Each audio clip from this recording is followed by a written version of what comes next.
Selamat datang di channel Simar Imam. Sembari mendengarkan tinggalkan like dan komentarnya bosku. Jangan lupa pasang headset kalian. Siapkan kopi dan camilan. Lupakan pahitnya kehidupan. Mari kita dengarkan sambil rebahan. Bab 133, Pakar Terhormat. Sementara semua pejabat penting kota dan prajurit di dalam kota mulai bertindak, Su Min tidak melakukan apa-apa selain makan makanan yang lezat bersama saudaranya, Cao Cao dan Ye Ling. Mereka bertiga dipenuhi dengan kebahagiaan setelah mendapatkan makanan rumahan yang lezat. Tidak menyisakan apa-apa, mereka melahapnya dengan cepat. Kurasa kita punya cukup koin untuk bertahan sepanjang perjalanan. Orang-orang idiot dari lembah abadi itu semuanya mudah ditangani, dan kita mengambil semua harta benda mereka saat mereka mati. Kita punya banyak barang yang tidak berguna untuk kita, juga. Mungkin kita harus menjual beberapa di kota ini.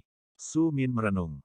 Meskipun dia memiliki cukup emas dan perak, dia masih bisa menggunakan lebih banyak, terutama mengingat berapa banyak Cao Cao dan Ye Ling makan setiap hari. Menjual item di kota besar adalah ide yang buruk. Aku cukup yakin mereka akan membuat orang menyadari siapa kita karena beberapa item yang akan aku jual adalah harta keluarga.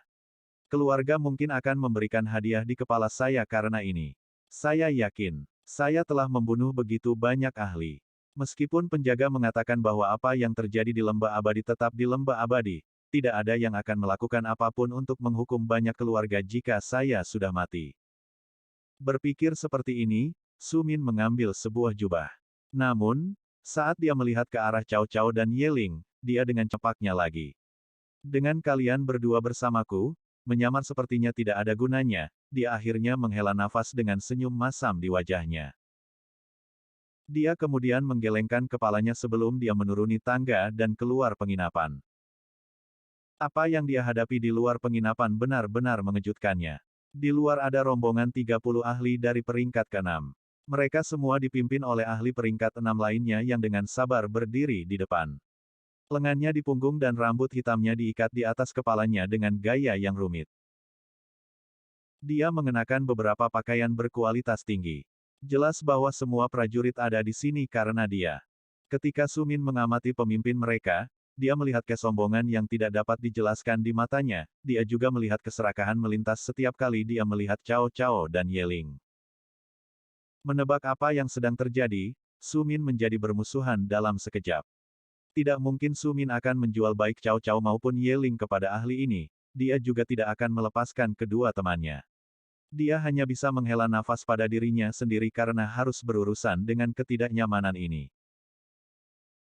Sepertinya kita harus pergi sekarang, gumamnya pada dirinya sendiri dengan sangat rendah sehingga hanya Ye Ling dan Cao Cao yang bisa mendengarnya. Dia tidak ingin terlalu banyak masalah, jadi melarikan diri dari kota adalah solusi yang paling tepat. Selamat siang pengelana, saya adalah tuan muda kota ini, dan saya telah menyukai dua binatang buas Anda. Jual mereka kepada saya, dan Anda akan memiliki masa depan yang cerah di depan Anda. Katanya dengan arogan, tapi mata Su Min hanya menyipit. Dia menggelengkan kepalanya, mereka tidak untuk dijual, katanya sambil mulai bergerak ke samping. Namun demikian, 30 ahli yang berkumpul dengan cepat menyebar dan mengepung Su Min, Cao Cao, dan Ye Ling. Beginikah perlakuan pengunjung di kota ini? Su Min bertanya dengan suara rendah dan berbahaya. Suaranya meneteskan permusuhan, dan kata-katanya membuat semua orang sedikit tidak nyaman. Mereka menggunakan angka untuk menggertak yang lemah. Kami biasanya sangat ramah terhadap orang asing dan pengunjung, kata tuan muda dengan acuh tak acuh, tetapi berbeda ketika mereka tidak menganggap serius peraturan kami. Dan aturan kami cukup sederhana, dengarkan tuan muda dan lakukan apa yang dia katakan, kata salah satu antek dengan arogan. Dia mengatakannya dengan sangat arogan sehingga Su Min hampir merasa ingin muntah darah. Itu terlalu keterlaluan. Jadi sepertinya tuan muda hanyalah seorang pencuri yang mencuri apa yang diinginkannya dari para pengunjung dan orang asing yang berani masuk ke kotamu. Pantas saja begitu jauh, aturanmu sama primitifnya dengan monyet yang hidup di hutan sekitar sini. Seseorang akan hampir percaya bahwa Anda memiliki warisan yang sama. Su Min tidak menghormati mereka dan semua kerendahan hati yang mereka wakili. Fakta bahwa dia belum mulai membunuh mereka sudah menganggap keberuntungan mereka cukup baik. Tuan Muda menjadi marah, tetapi Su Min hanya mengangkat bahunya tanpa beban. Ketika dia mulai menjentikkan jarinya, penonton mulai mengerti bahwa Su Min tidak akan mendengarkan Tuan Muda itu. Namun demikian, mereka semua terkejut mengapa dia memiliki kepercayaan diri dalam menghadapi begitu banyak ahli sekaligus. Semua prajurit yang patuh ini berasumsi bahwa Su Min adalah prajurit bintang 5, bukan prajurit bintang 8 yang sebenarnya. Mereka hampir semua merasa senang atas kemalangannya karena kehilangan binatang buas. Setiap kali Su Min membuka mulutnya, dia membuat Tuan Muda itu semakin marah. Tuan Muda itu bukan orang bodoh. Dia merasa sedikit khawatir. Mengapa prajurit bintang 5 bahkan berani melawan dia dan gengnya? Bagaimana dia berani melawan Tuan Muda ini dan kelompok ahlinya yang sangat besar? Ada yang tidak beres. Apakah dia mungkin seorang ahli muda yang sedang berlatih di dunia luas dan mendapat perlindungan dari seorang ahli tertinggi? Jika ada ahli tertinggi yang mendukungnya, maka Tuan Muda ini akan benar-benar menendang papan logam. Meskipun Tuan Muda itu sombong melampaui keyakinan dan telah menekan banyak ahli untuk memberikan apa yang sebenarnya dia inginkan, dia tidak sepenuhnya bodoh.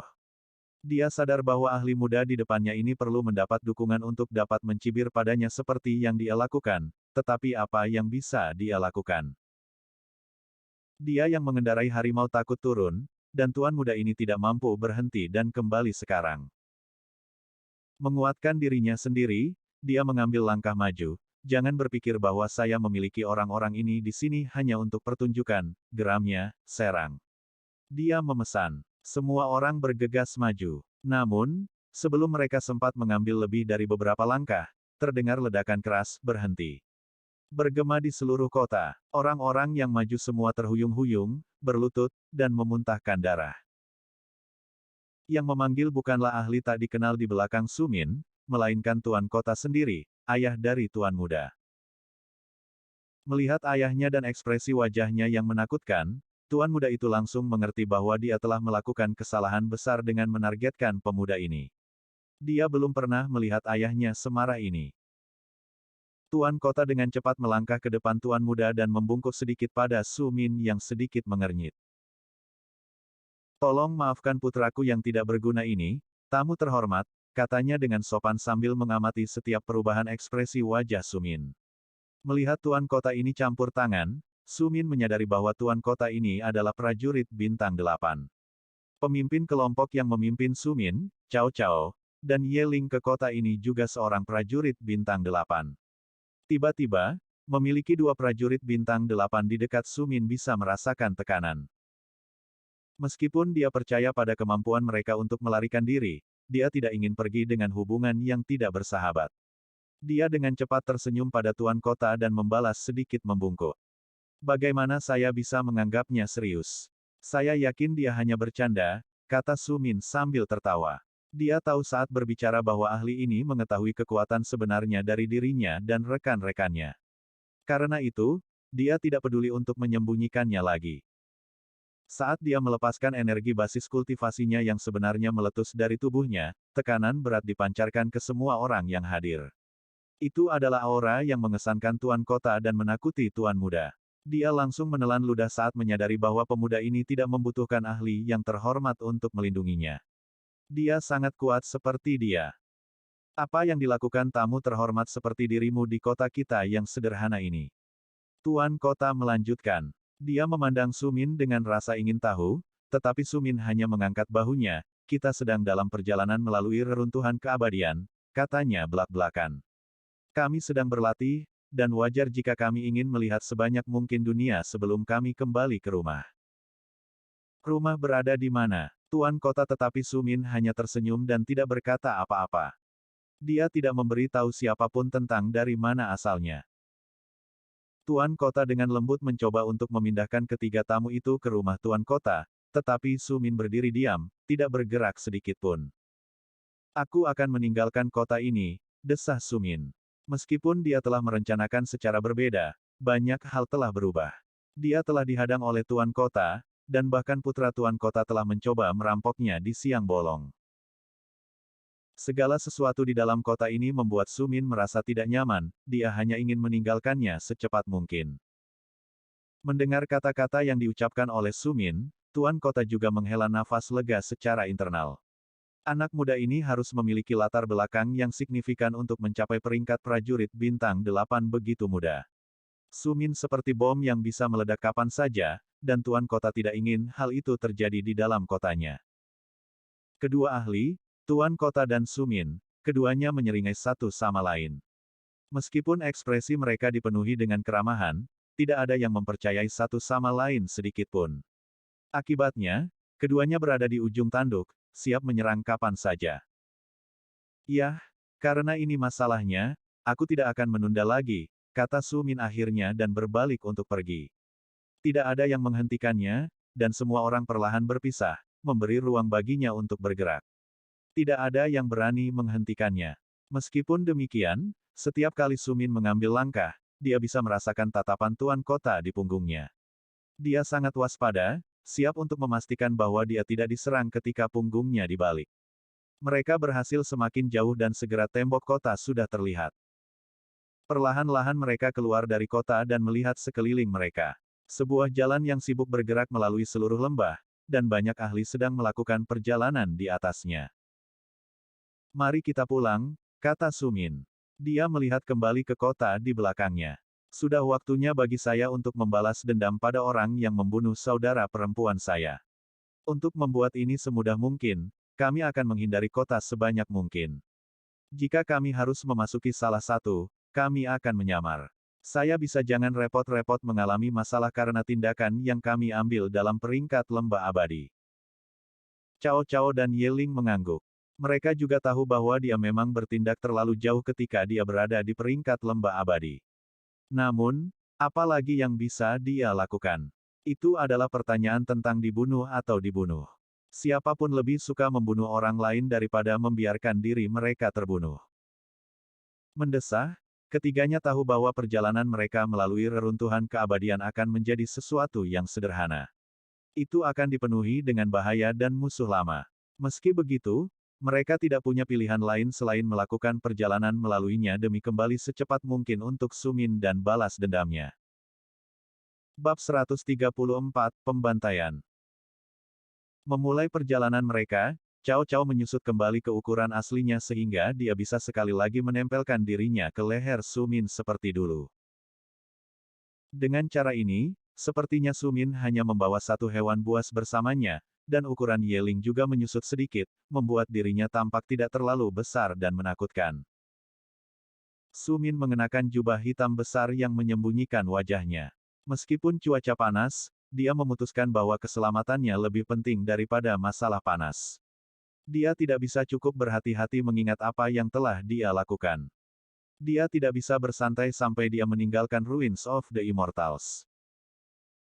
Kemanapun dia pergi di jalan utama dia akan menemukan karavan berjalan bolak-balik, bersiap untuk menjual barang-barang mereka di berbagai kota.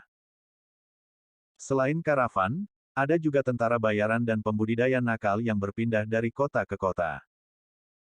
Awalnya, Sumin melakukan semua yang dia bisa untuk menghindari orang-orang ini.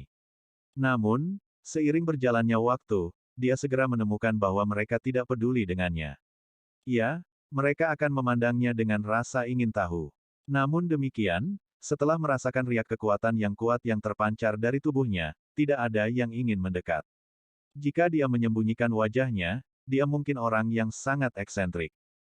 Seiring berjalannya waktu, Sumin melakukan semua yang dia bisa untuk menghindari kota-kota besar. Dia tahu itu mungkin untuk berada di jalan tanpa diketahui, namun, akan sulit untuk menyembunyikan fakta bahwa dia memiliki singa darah berbulu emas sebagai rekannya. Setiap orang dengan sedikit pengetahuan tentang binatang buas mengerti bahwa binatang buas ini hanya ada di dalam lembah abadi. Selain itu, siapapun yang memperhatikan kejadian baru-baru ini, juga tahu bahwa Sumin telah menjinakkannya selama peringkat lembah abadi. Jika orang berjubah hitam tiba-tiba muncul dengan singa darah berbulu emas di sisinya, orang dapat menyimpulkan bahwa orang yang hadir adalah Sumin. Dia adalah musuh publik nomor satu dari semua keluarga bangsawan di dalam Ruins of the Immortals. Ada beberapa keluarga dari reruntuhan dewa yang tidak kehilangan orang di dalam lembah abadi, tetapi Su Min tahu orang-orang ini tidak berutang apapun padanya dan mereka tidak mungkin membela dia. Jika ada, mereka akan menyerahkannya kepada musuh-musuhnya demi imbalan yang telah dijanjikan atas penangkapannya. Dalam perjalanan, Su Min telah melihat mayat tergeletak di tanah karena perkelahian yang pecah, dia bahkan melihat karavan yang hancur. Apakah ini dilakukan oleh bandit atau tidak, Su Min tidak tahu. Dia mengerti meskipun Ruins of the Immortals jauh dari aman seperti yang dia duga sebelumnya. Penggarap, tentara bayaran, dan bandit kecil tidak menyerang atau merampok hanya karena dia tidak menyembunyikan kekuatannya. Karena Su Min menghindari semua kota besar, dia masih memasuki kota yang lebih kecil untuk membeli makanan untuk dirinya dan teman-temannya dan mendengar gosip baru-baru ini. Dia ingin tahu apakah ada yang memperhatikannya atau apakah ada desas-desus tentang hadiah Su Min. Seperti sekarang, dia tidak tahu apa-apa. Namun, dia juga tidak berani bertanya. Sejauh ini dia belum mendengar sesuatu yang spesifik. Su Min hampir mendekati akhir dari reruntuhan dewa. Dia sudah setengah jalan, tapi Su Min masih tidak akan melepaskan kewaspadaannya. Dia sangat khawatir tentang kemungkinan diperhatikan. Sayangnya, ketika dia memasuki sebuah kota kecil, dia menemukan bahwa kota itu dipenuhi oleh tentara bayaran. Mereka semua memandangnya dengan aneh, dan mata mereka mengikuti setiap gerakan Su Min. Dia tahu dia sedikit paranoid, tetapi ada sesuatu yang salah. Berjalan ke penginapan kecil, Su Min masuk. Begitu dia melakukannya, suara-suara yang dia dengar dari luar semuanya berhenti dan mereka semua menatapnya, tidak ada yang mengatakan apa-apa. Su Min mengerti bahwa ada sesuatu yang sangat salah. Dia langsung berbalik untuk pergi, hanya untuk menemukan bahwa tentara bayaran seluruh kota telah muncul di depannya, berdiri melingkar. Apa artinya ini? Su Min bertanya saat matanya menyipit dan menjadi gelap. Dia tidak menutupi basis kultivasinya. Bahkan ahli terkuat di depannya hanya berada di peringkat bintang 6. Mereka semua merasakan tekanan menekan mereka. Pakar terdekat mundur beberapa langkah, dan kebanyakan dari mereka tidak bisa bernapas sebentar. Kami mendengar tentang ahli terhormat yang melakukan perjalanan melalui reruntuhan keabadian dan semua bertanya-tanya seperti apa sebenarnya ahli yang terhormat ini. Soalnya, belum lama ini ada seorang pemuda di peringkat lembah abadi yang membuat musuh dengan hampir semua orang di reruntuhan lembah abadi. Dia kebetulan memiliki singa darah berbulu emas di sisinya. Sekarang seorang ahli yang tidak diketahui asalnya dengan singa darah berbulu emas telah muncul di dalam perbatasan reruntuhan lembah abadi. Soalnya, musuh-musuhnya menawarkan hadiah besar untuk menangkapnya. Yah, kami hanya ingin memastikan bahwa itu bukan kamu. Orang yang berbicara adalah prajurit bintang 6. Dia gugup pada awalnya. Setelah melihat bahwa dia didukung oleh hampir 200 ahli, dia mengumpulkan keberanian. Meskipun Su Min adalah prajurit bintang 8, bagaimanapun juga dia sendirian. Apakah dia jauh lebih kuat dari mereka? Para ahli ini semuanya adalah tentara bayaran. Mereka belum pernah melihat Su Min melawan 100 ahli di lembah abadi sendirian ketika dia memiliki kekuatan yang sama dengan mereka. Sayangnya bagi mereka, melawan 200 ahli yang berada di bawah kekuatannya bukanlah masalah. Meskipun demikian, setelah membunuh begitu banyak kali ini, Su Min tahu bahwa lain kali akan lebih banyak lagi, dan kemudian semakin banyak. Mereka akan menjadi lebih kuat, dan pada akhirnya, dia akan bingung harus berbuat apa. Yeling adalah temannya, dan selama singa darah berbulu emas ini ada di sisinya, akan mungkin untuk melacaknya hanya dengan menemukan binatang buas ini karena terlalu langka di dunia luar. Kurasa kita perlu mempercepat perjalanan kita, desah Su Min. Dia berbalik untuk pergi, sama sekali mengabaikan banyak ahli yang berkumpul di sekelilingnya. Pada awalnya, mereka semua merasa terhina oleh ketidakpeduliannya terhadap mereka. Namun saat tekanan Su Min muncul, itu sangat hebat sehingga mereka bahkan tidak bisa berjalan mendekati Su Min. Mereka akhirnya mengerti bahwa mungkin tuan muda ini penyanyang. Sesuatu yang tidak pernah mereka duga dari pembunuh massal dari lembah abadi ini. Meskipun mereka semua dipenuhi dengan emosi yang campur aduk, ketika Su Min berbalik untuk pergi, tidak ada yang melangkah maju untuk menghentikannya. Mereka semua merasa seolah-olah mereka telah dicium oleh kematian dan nyaris lolos. Bahkan jika mereka semua melemparkan diri ke arahnya, mereka tidak akan dapat menghubunginya. Mereka sekarang menyadari bahwa prajurit bintang 8 lebih luar biasa dari yang pernah mereka duga. Mereka bahkan lebih kuat daripada pasukan penuh prajurit bintang 6. Karena tidak ada dari mereka yang mampu menangkap Sumin, semua orang berpikiran sama. Jika mereka tidak bisa mendapatkan hadiah untuk menyerahkan kepalanya, mereka setidaknya bisa mendapatkan sebagian dengan menceritakan keberadaannya dan kekuatannya. Kelompok tentara bayaran kemudian bergegas keluar dari kota kecil menuju yang utama untuk mengirimkan informasi ke keluarga besar, memberitahu mereka apa yang mereka ketahui. Saat mereka meninggalkan kota, mereka melihat Sumin duduk di atas batu. Wajahnya tersembunyi di bawah jubah, singa di sisinya tiba-tiba tampak jauh lebih ganas daripada sebelumnya. Aku berharap kalian semua akan mengabaikan fakta bahwa kalian melihatku, desahnya, tetapi melihat bahwa kalian semua ingin menjual informasiku, aku tidak punya pilihan lain selain memusnahkan kalian semua. Itu bisa memberiku keadilan sedikit waktu lagi, dia dengan dingin menjelaskan. Tiba-tiba ular besar seperti batu giok muncul entah dari mana. Sementara Sumin tinggal di pintu masuk kota ini, ular itu merayap ke ujung yang lain. Padahal, Yeling perlahan pindah ke gerbang ketiga dan terakhir ke kota kecil itu. Sekarang setiap pintu masuk dijaga. Siapapun yang ingin keluar harus melalui Sumin atau binatang buas. Mata Sumin berkilat dingin. Dia telah membunuh sebelumnya, dan dia akan membunuh lagi. Dia akan membunuh siapa saja yang menghalangi jalannya untuk membalas dendam. Karena itu dia tidak merasa kasihan pada tentara bayaran yang tidak menerima tawaran bertahan hidup yang dia berikan kepada mereka.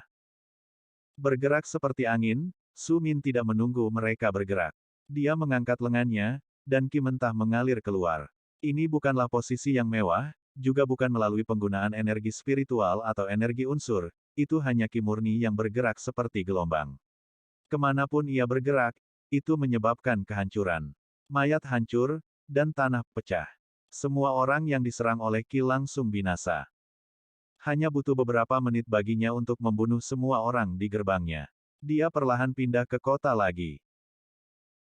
Sumin tidak menyentuh warga kota manapun, tetapi dia membunuh setiap tentara bayaran yang dia lihat. Segera kota itu dicat merah dengan darah. Mayat berserakan di jalanan, penginapan dipenuhi orang mati.